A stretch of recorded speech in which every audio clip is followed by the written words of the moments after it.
Families were looking at this budget for support, but instead of throwing them a lifeline, the Chancellor has thrown them under the bus.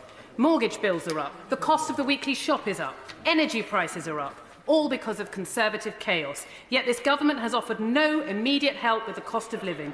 They are so out of touch, they might as well be on a different planet. The Chancellor could have done so much more if only he cared enough. He had enough money in the Treasury to cut people's energy bills by £500 and take them down to last April's levels, yet he simply chose not to. And whilst he may claim he's extending support, that's simply not true. People will pay more for their energy this year than they did last year, not less, even though gas prices are falling. In 3 months' time, there'll be no extra help in place whatsoever. The £400 payment also gone. Fuel poverty will get worse, not better. And the government will now cut energy support for businesses by 85%. Those shops and restaurants that won't be forced to close will have little choice than to raise their prices. The price of food, clothes, the pint in the local pub will all go up, and all because this government is cutting support to businesses. Madam Deputy Speaker, we heard the Chancellor say that this government will grow the economy by getting people back to work. And what's his plan? Tinkering around the edges of a system broken by his very own government.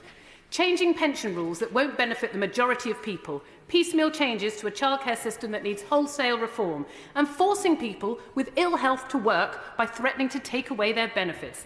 Are we really meant to believe that that's the recipe for economic growth? Under this government's watch, more than 7 million people are waiting for treatment on the NHS, and thousands can't get discharged from hospital when they're ready because there's no one there to look after them.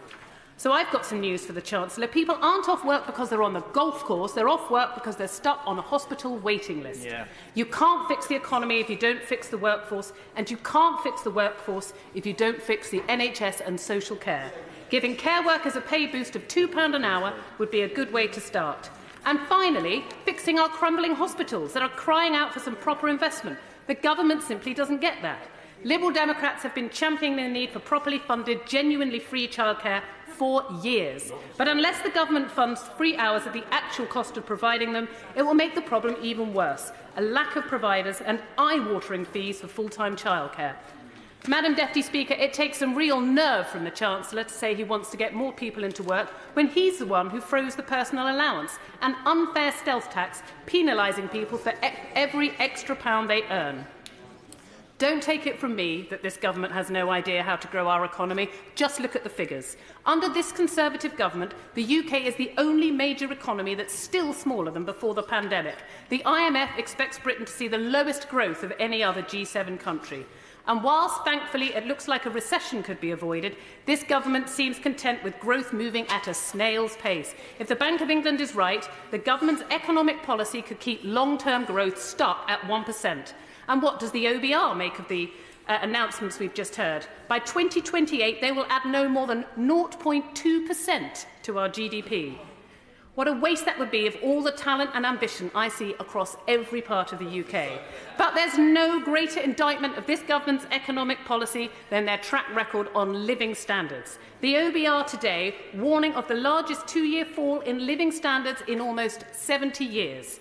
According to the Resolution Foundation, the typical household income saw a hit of £700 this year, and it's about to fall by another £1,100 over the next year. And what's more, over half of that, £650, is due to Conservative tax rises. That's an eye-watering £1,800 over 2 years, taken away by Conservative chaos and tax rises. No, you've spoken. Madam Deputy Speaker, this government is letting people down all across the UK. In very tough times, the British people have shown remarkable decency and strength, but they are finding it harder and harder to make ends meet. Nearly 3 million people are expected to fall into poverty over the next 2 years, and in 4 years' time, over a third of children could be growing up in poverty, the highest point this century. That's the true cost of the cost of living crisis under the Conservatives. And that's why Liberal Democrats are calling for more help with energy bills, more help with mortgages and investment in our public services. Many of these people will either be carers or be receiving care from a loved one. So the one thing the government could do to help right now is finally raise the carers allowance. That would go a huge way towards helping some of the most vulnerable among us.